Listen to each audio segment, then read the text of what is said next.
우리는 지금 감사 고백 70일 기간을 교회적으로 지나고 있는데 10월 20일 날 새벽에 우리 새벽 기도회 찬양대가 추수감사절 찬양을 드리니까 우리 교회가 그런 마음으로 이 시간들을 지나고 있구나 하는 마음을 새롭게 갖습니다. 오랜만에 우리 토요 새벽 기도회 찬양대 찬양을 들으니까 참 은혜가 됩니다. 저희 내외는 지난 1일 날 출국을 해서 엊그제 18일 날 귀국했습니다. 여러 날 자리를 비우고 여행을 다녀올 수 있었던 것이 여러분들의 사랑과 기도에 힘을 얻었기 때문입니다. 덕분에 아이들과도 행복한 시간을 보냈고, 특별히 지방 교육자들과 소아시아 초대 교회 선교지를 돌아보면서 큰 도전과 감동을 받는 그런 기회를 가질 수 있었습니다. 귀한 기회 허락해 주신 성도님들과 교회에 이 시간을 빌어서 감사를 드립니다. 우리 교회는 주일을 제외하고는 모든 날 새벽 기도회에 성경을 한 장씩 쭉 계속해서 읽어 내려가고 있습니다. 통독을 하고 있는 거죠. 경험을 해보니까 아주 큰 장점이 있습니다. 그것을 통해서 말씀의 편식을 극복할 수 있다는 겁니다. 말씀을 받는 입장에서도 그렇지만 또 말씀을 전하는 입장에서도 자기가 특별히 좋아하고 또 은혜 받는 성경이나 혹은 말씀이 있기 마련입니다.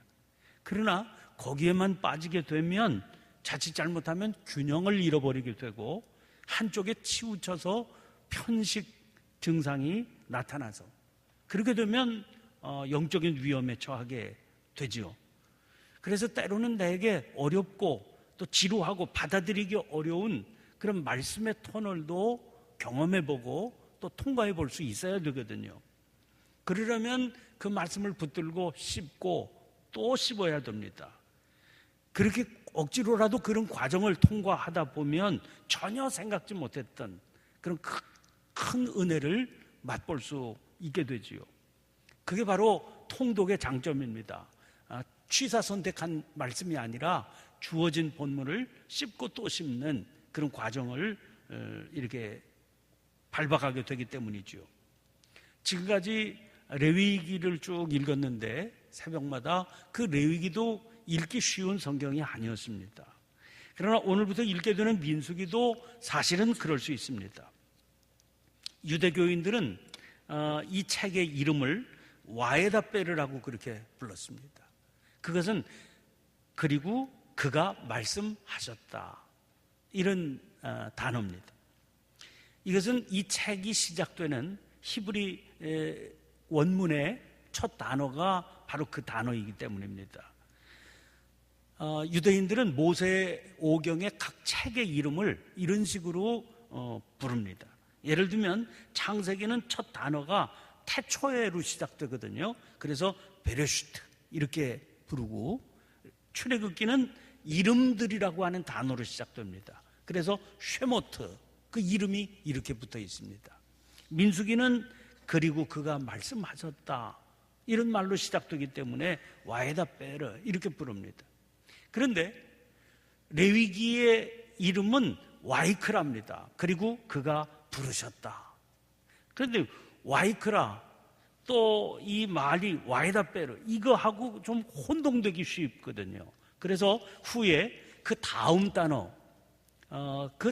단어가 광야에서입니다. 베미드바르라고 하는 말.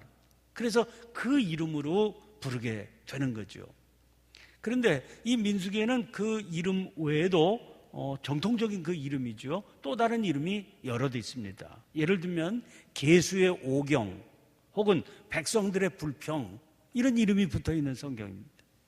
계수의 오경, 이런 이름이 붙은 것은 이 책에 인구조사하는 내용이 2번 등장을 하죠. 1장, 26장. 그리고 레위지파의 가족수에 대해서 아주 상세한 숫자가 등장하는 3장이죠. 또는 28장 같은 데 보면 희생제사에 바친 그런 희생 제물의 수들이 기록이 되어 있습니다. 숫자가 많이 나오기 때문에 계수의 오경, 이렇게 이름이 붙은 겁니다.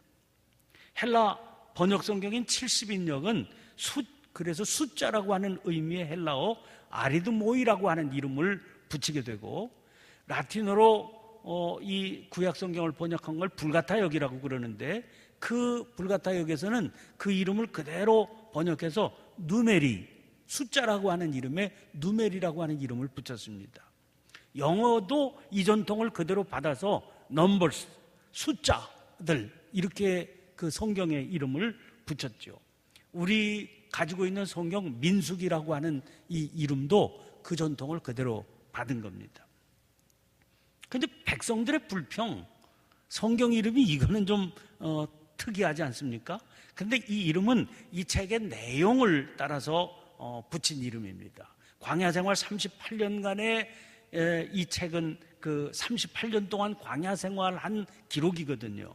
그런데 그 하나님의 인도하심을 거역하고 불평하고 원망하는 그 모습이 쫙 정리되어 있기 때문에 적나라한 그 모습을 대표해서 이건 백성들의 불평의 책이다, 이런 이름을 붙이게 된 겁니다. 자, 이런 이름을 소개해드린 이유는 이름에서 알 수 있듯이 이 성경 가운데는 백성들의 인구조사를 실시하는 장면이 2번이나 등장합니다.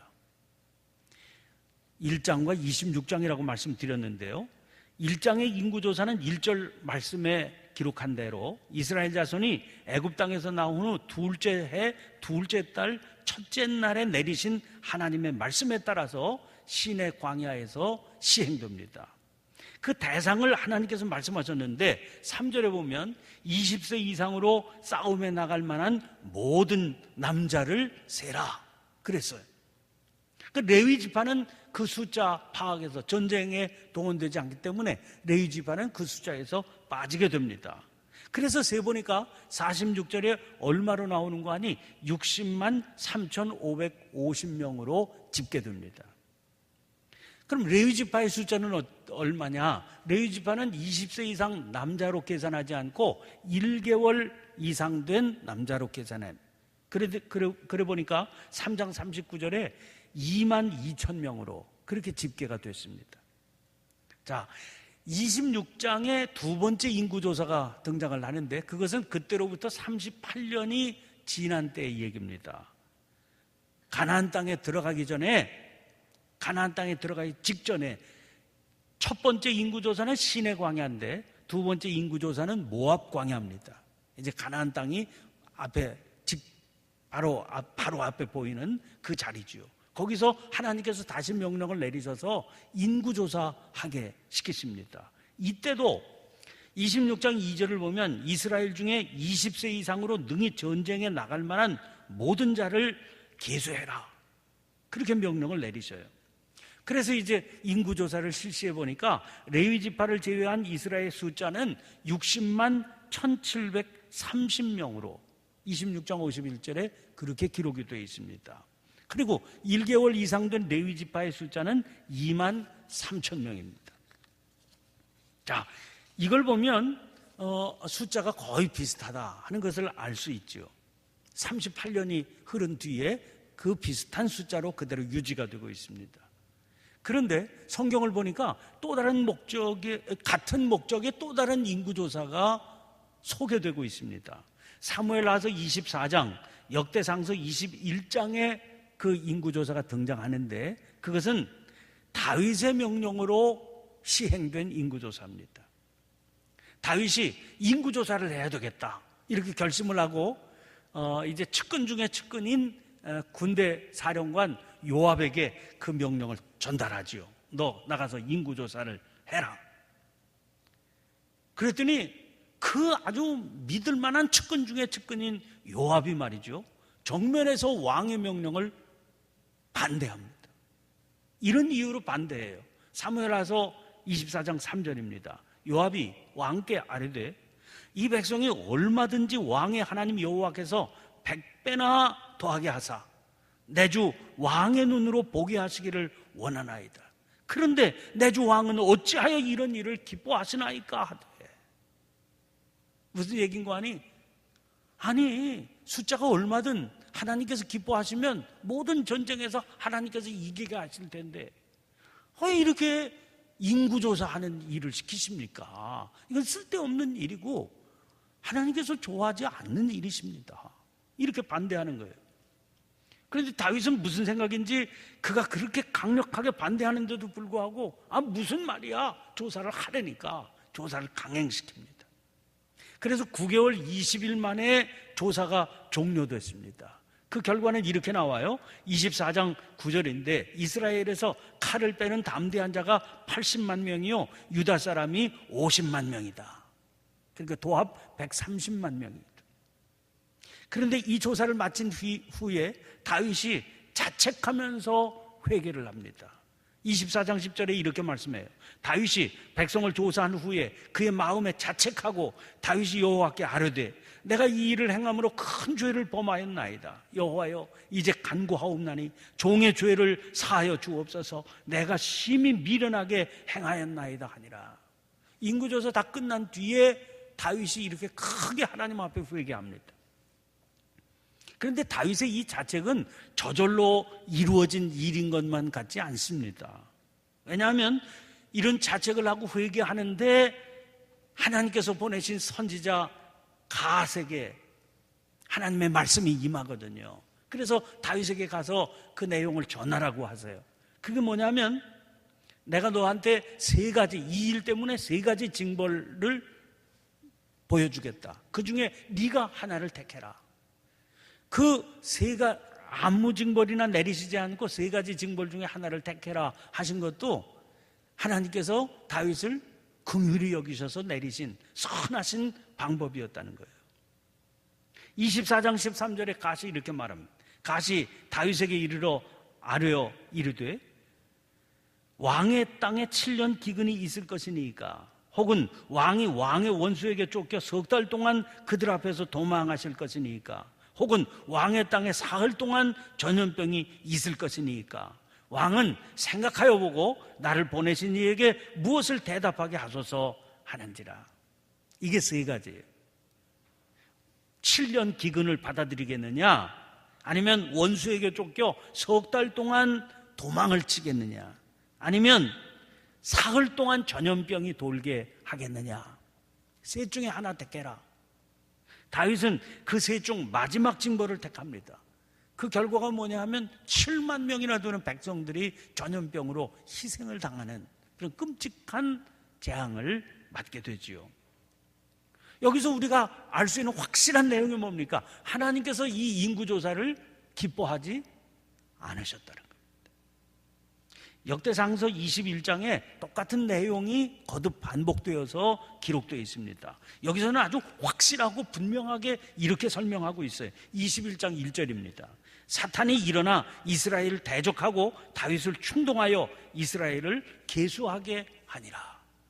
이건 순전히 사탄의 농간에 다윗이 놀아났다는 거예요. 그래서 이 인구조사가 시행됐다는 겁니다.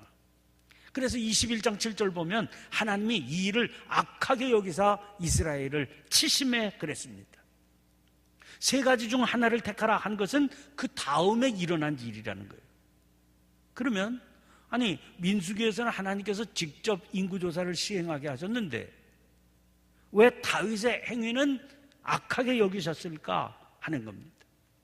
자, 이 인구조사를 시행하기 직전까지 성경의 기록들을 보면 다윗의 인구조사입니다.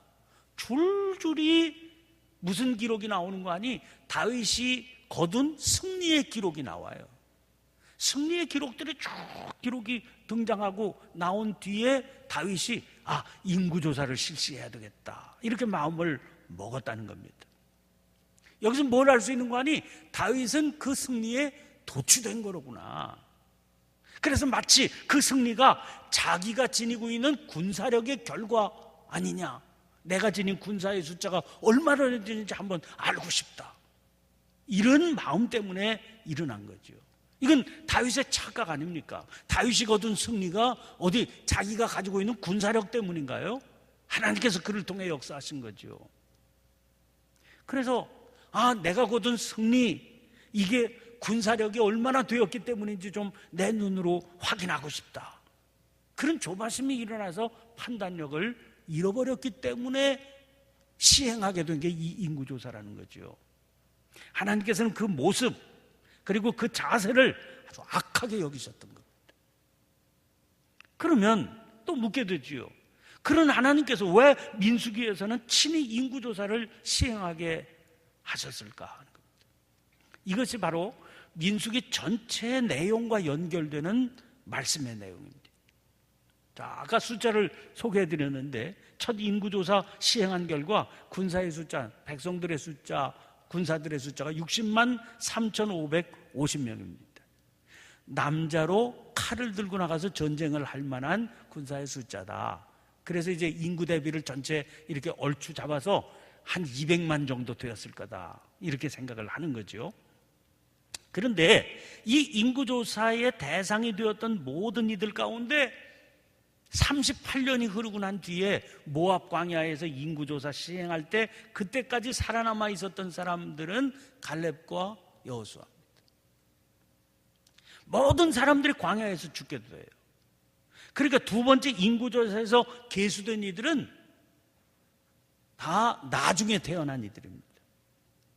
그런데 두 번째 인구조사의 결과는 거의 숫자상 변화가 없다, 그렇게 말씀드리지 않았어요? 60만 1,730명입니다. 정확하게 카운트를 해보면 1,820명이 작습니다. 그런데 레위 지파는 2만 2천 명에서 2만 3천 명으로 1,000명이 늘었거든요. 그래서 이스라엘 전체 숫자는 결국 한 820명 정도 줄은 것으로 그렇게 나와 있습니다. 그리고 전체 인구 수가 거의 변함이 없이 그대로 있었다는 거죠. 가나안 땅에 진입할 때 이스라엘은 인구 수에 있어서는 별 차이가 없는 상태였습니다. 그러나 사실은 어때요? 전체가 물갈이가 된 상태죠. 전체 숫자로는 그대로지만 전체가 다 광야에서 죽고 전체가 다 새로 태어난 사람들로 가나안 땅에 들어가게 됐다 하는 겁니다. 그러면 이 두 차례 인구조사 사이에 등장하는 이 전체 인구의 물갈이가 도대체 무슨 일이 원인이 되어서 이런 현상이 나타났느냐 하는 거예요.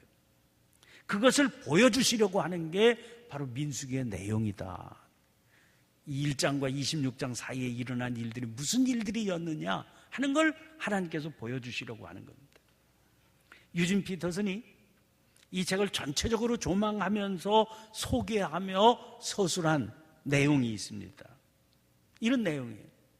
여러분, 한 사람이 개인적으로 참 경험이 미천하고 부족하고 인격적으로 결함이 많은 그런 한 개인이 점점 성숙한 인간으로 성장해 나가는데도요, 이거 쉬운 일이 아닙니다. 아주 최대한의 지혜와 인내와 용기가 발휘되어야 되는 겁니다. 그런데 한 개인이 자기 스스로 성숙한 인간으로 자라가는데도 쉽지 않은 그런 일이지만, 다른 사람과 더불어서 성장하는 일, 이것은요 굉장히 긴 시간이 소요되는 복잡다단하고 번거로운 일이라는 겁니다. 왜? 그 다른 사람 가운데는 낯선 사람도 있고요, 내 삶에 원수같이 치명적인 해독을 끼치는 그런 이들도 있게 돼 있거든요. 그런 사람들의 영향을 뚫고 성장하는 일도 쉽지 않은 일이. 그런데 때로는요, 부모나 형제 자매, 이웃들과 더불어 성장하는 것조차 이 쉬운 일이 아니라는 거예요. 민수기가 담고 있는 1장부터 26장 사이의 이 내용이 녹록지 않은 그 성장 과정의 기록이라는 겁니다. 이 기록을 통해서, 이 민수기를 읽으면서 우리가 하나님의 백성의 그 집단 속에 속한다는 게 뭔지를 생생하게 실감하게 될 수 있다는 겁니다. 이 일은 우리가 하나님의 자녀가 되어서 하나님의 그 자녀들의 공동체 안에 속해서 자기의 성장을 이루어가는 과정, 이거는요 결코 낭만적이지 않은 일입니다. 쉬운 일도 아니고 저절로 이루어지는 일도 아니라고 하는 것을 하나님께서 이 책을 통해서 우리에게 가르쳐 주신다는 겁니다. 마치 그것은 미지의 세계를 향해서 나아가는 여행의 기록과 같습니다. 광야에서 여행을 하잖아요, 가나안 땅을 향해서. 여러분, 여행이라고 하는 말 속에는 낭만이 담겨 있지만 실제 여행은 쉬운 일이 아닙니다. 뭐 관광여행도 쉬운 일이 아닌데 뭔가 사명을 위해서 감당하는 일이 어떻게 이게 쉬운 일이겠습니까? 또 혼자 여행하는 것도 쉽지 않은 일이지만 지금 이 이스라엘처럼 장정만 60만 명 이상인 집단이 그것도 광야를 걸어서 또 목적지를 알 수도 없는 곳을 향해서 떠나는 여행, 이게 어떻게 쉬운 일이겠습니까? 우리가 하나님의 백성이 되어서 이 하나님의 백성의 공동체 안에서 스스로 성장해 나간다는 일은 마치 이 엄청난 여행에 참여하고 있는 것과 같다는 거예요. 녹록지 않은 과정이죠. 그래서 이 과정은 그대로 이스라엘의 영적인 성장 과정입니다. 자기와는 다른 누군가를 견디고 받아들여야 되는 게 전제가 되어 있습니다. 다 내 마음 같지 않아요. 다 나를 받아주는, 잘 연결되어지는 그런 과정이 아닙니다. 그렇게 낭만적인 과정이 아니라는 거예요. 그런데 이 쉽지 않은 과정이 나를 성장하게 만든다는 겁니다. 그래서 이스라엘은 이 과정을 거치고 난 후에야 가나안 땅으로 들어갈 수 있게 되는 겁니다. 애굽에서 빠져나왔을 때 가지고 있었던 옛 이스라엘의 모습은 전부 다 광야에 묻혀지게 되고 전혀 새로운 이스라엘로 변화된 모습으로 들어갈 수 있기 때문입니다. 여러분, 그래서 이 과정은요, 단순히 옛날 아득한 옛날 이스라엘의 역사의 기록이 아니고 오늘 우리 성도들, 여러분과 저의 영적 성장과 변화의 과정을 보여주는 거다. 이 과정에서 우리가 부딪히는 사건들, 문제들이라는 게 어떤 것들입니까? 여러분, 주님의 이름으로 모인 교회죠. 여기 우리 각 성도들은 하나님의 부르심과 인도하심을 받았다는 사람들 아닙니까? 소위 성도라고 이름이 붙은 존재들 아닙니까? 그런데 이게 성도들이 모여있는 하나님의 교회인데 우리가 흔하게 무슨 표현으로 말하고 있는 거 아니? 어떻게 교회 안에 이런 일이 있을 수 있느냐? 있을 수 없는, 또는 있어서는 안 된다고 우리가 생각하고 말하기 쉬운 그런 일들이요, 수없이 우리 안에 일어나게 되어 있습니다. 그게 어떤 일들입니까? 수없이 싸우고 말다툼하고 불평하고 하나님 앞에 반역을 저지르고 간음하고 도둑질하고 이런 일들이 일어난다는 거예요. 이게 성경의 기록입니다. 보세요. 이스라엘 백성들이 지금 어떤 상황 가운데 있습니까? 불기둥으로 매일 인도함을 받습니다. 구름기둥으로 매 순간 인도함을 받습니다.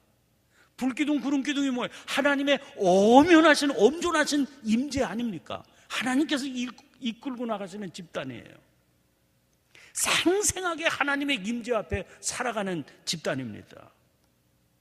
그런데 그 안에 뭐가 일어나요? 쉬지 않고 싸움이 일어납니다. 대적하고 반역하고 하나님 앞에 공공연하게 하나님을 거역하고 간음을 저지르고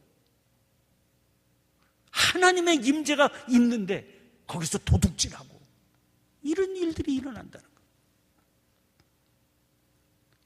아니, 그렇게 구름기둥, 불기둥의 인도함을 받으면서 사는 그 공동체도 그랬지 않습니까? 그러니 오늘 우리들의 현장이야 말해 못하겠습니까? 문제는 우리가 어떻게 이런 현장을 뚫고 가나안 땅에 들어갈 수 있을까 하는 거예요. 이런 일들이 문제가 아니라 이런 일들 속에 있는 우리 자신이 어떻게 영적으로 성장을 이룰 수 있겠느냐 하는 거죠. 그것을 위해서 반드시 필요한 게 있다는 겁니다. 구체적인 도움을 받지 않으면 안 됩니다. 하나님께서 허락해 주시는 그 도움을 통해서 훈련이 계속되어야 된다는 겁니다. 우선 조직적인 도움이 필요하다는 겁니다. 하나님께서 그것을 위해서 구체적인 업무를 분담시키십니다. 또 지도자들을 세우시지요. 그리고 물품 목록을 갖추게 하십니다. 그래서 동원되는 것이 수를 세는 일입니다. 민수기, 숫자의 성경이에요. 계속해서 숫자가 동원돼요. 숫자라는 건 인격이 없는 것처럼 보이지 않습니까? 너무 삭막해 보이잖아요. 그런데 영적인 순례 과정에 숫자가 동원된다니까요. 수를 세고 목록을 작성하고 명부를 갖추는 일이 필요하다. 때때로 우리 마음속에 이런 생각이 들어요. 아니, 교회인데 은혜로 살면 되지, 무슨 그렇게 까다로운 조건들, 이유들, 규정들, 얘기들, 이런 것들이 무슨 필요가 있어. 그런 생각을 하기가 쉽습니다. 그런데 사실은요, 우리가 이런 상황 가운데 있기 때문에 그런 교회에서 그런 일이 필요할까 싶은 그런 일들이 기도하는 일이나 말씀을 교육하는 일만큼 필요하다는 거예요. 그걸 무시하면 안 됩니다. 그래, 민수기입니다. 너희들에게는 이게 필요하다. 이런 것들을 통해서 너희의 모든 완악한 것들이 파묻혀지고 새로운 존재가 되어야 된다. 이걸 받아들여야 된다는 거예요. 받아들여야 된다. 또 관계의 도움이 필요합니다. 함께 살아가는 훈련이 우리에게 필요하다는 겁니다. 이게 이루어지지 않으면 우리는 결코 가나안 땅에 들어갈 수가 없습니다. 관계의 도움이라는 게 뭐겠습니까? 자기 주장 내세우기 전에 다른 이의 말에 귀를 기울이려고 하는 사려 깊은 훈련이 필요하다는 겁니다. 다른 사람들의 말도 안 되는 말, 그거는요, 때로는 기도 가운데 생생하게 들려오는 하나님의 응답의 음성만큼이나 귀하다는 거예요. 그걸 알아라. 민수기입니다. 민수기의 대부분을 차지하고 있는 게 수를 세는 일, 그리고 또 하나가 다툼 일어나는 일입니다. 이거는요, 이스라엘이 하나님의 백성이 되기 위해서 피할 수 없었던 부분들입니다. 직면하고 싶지 않은 현실인데 이 현실을 뚫고 나가지 않으면 가나안 땅에 절대로 들어갈 수 없다. 하나님께서 그렇게 말씀해 주세요. 그래서 민수기를 곱씹어 읽으면서 이 말씀이 오늘 우리들에게는 과연 어떤 것들이 그와 같은 일들일까? 내가 짊어지도록 하나님께서 내 훈련을 위해서 주어지는 현실이요, 상황일까? 내용들일까? 이걸 묵상할 수 있어야 됩니다. 주님의 도우심을 구하고 새벽마다 이 민수기의 말씀을 읽는 가운데 내 눈으로 보기에는 아직 그렇지 않은 것 같아 보여도 하나님께서 보시기에는 너는 그 모습으로는 가나안 땅에 들어갈 수 없다 말씀하셔서 여러 가지 상황과 여러 가지 제도와 여러 가지 요건들을 통해 우리의 각진 것들을 깎아내시려는 하나님의 고귀하신 그 음성을 듣고 감사하며 이 훈련의 과정을 통과해서 가나안 땅에 들어갈 수 있는 변화된 저와 여러분들의 모습이 되시기를 간절히 축원합니다. 주님께서 주신 그 은혜의 말씀들을 붙들고 계속해서 기도하는 가운데 이 시간을 마치시길 바랍니다. 묵상하며 기도하실 분들은 우리 소예배실로 가서 묵상하며 기도하시고, 소리내어 기도하실 분들은 이 자리에서 그냥 소리내어 기도하시면 되겠습니다. 우리 주님 가르쳐 주신 기도로 집회를 마치겠습니다. 하늘에 계신